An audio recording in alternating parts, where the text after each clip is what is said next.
kembali. Hari ini kita bakal ngebahas salah satu kekuatan terbesar di pasar keuangan. Sebuah momen yang bisa jadi penanda dimulainya atau malah berakhirnya sebuah tren besar jangka panjang. Ya, kita akan bicara tentang pivot bank sentral. Oke, kita mulai langsung dengan sebuah pertanyaan yang mungkin sering banget ada di benak para trader. Pernah nggak sih Anda lihat sebuah tren yang kelihatannya kuat banget, naik terus berbulan-bulan, tiba-tiba kayak dari antah berantah, dia berbalik arah gitu aja.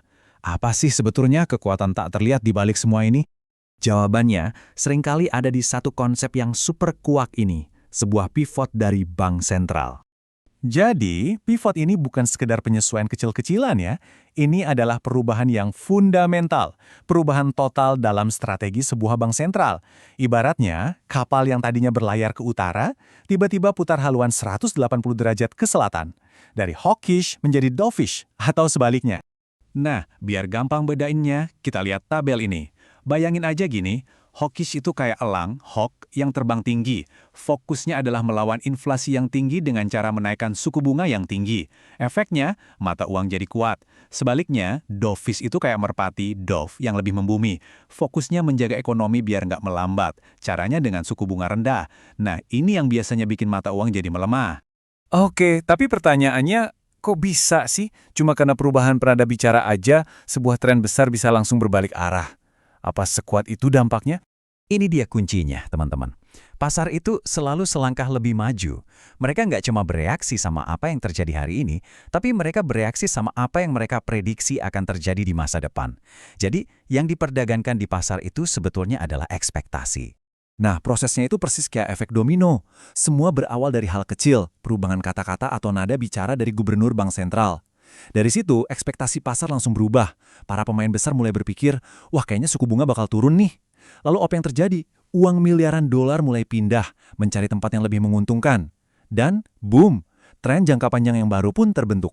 Jadi, kalau pasar bergerak berdasarkan ekspektasi, artinya, gamenya adalah tentang siapa yang bisa membaca sinyal pivot ini lebih dulu, bahkan sebelum pengumuman resminya keluar.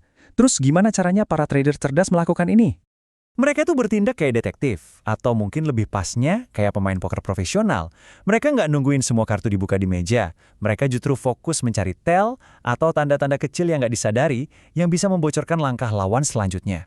Nah, tell atau petunjuknya itu apa aja? Pertama, jelas dari perubahan bahasa. Kedua, perhatikan data-data ekonomi penting. Kalau data pertumbuhan atau PDB, data tenaga kerja atau NFP, dan data inflasi atau CPI mulai melemah secara bersamaan, wah, itu udah lampu kuning. Itu sinyal besar kalau bank sentral mungkin akan segera putar haluan. Misalnya ya, kalau bank sentral lagi hawkish, lagi galak-galaknya, omongannya tuh bakal kayak gini nih, tegas, fokusnya cuma satu, hajar inflasi. Tapi begitu nada bicaranya mulai melunak, fokusnya mulai bergeser dari inflasi ke kekhawatiran soal pertumbuhan ekonomi. Nah, ini dia sinyal pivotnya. Perubahan kecil dalam pilihan kata ini punya makna yang luar biasa besar buat pasar. Oke, teorinya kita udah dapat nih.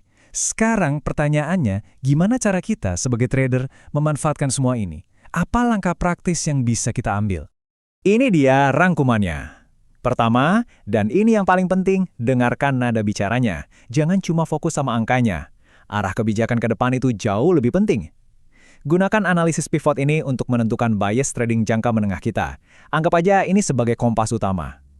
Nah, setelah kompasnya dapat, baru kita pakai analisis teknikal kita sebagai peta untuk mencari titik entry yang pas. Dan pada akhirnya inilah intinya. Peluang-peluang trading terbesar itu seringkali muncul bukan saat beritanya sudah keluar, tapi justru di momen-momen ketika arah angin kebijakan baru mulai bergeser, sebelum kebanyakan orang menyadarinya.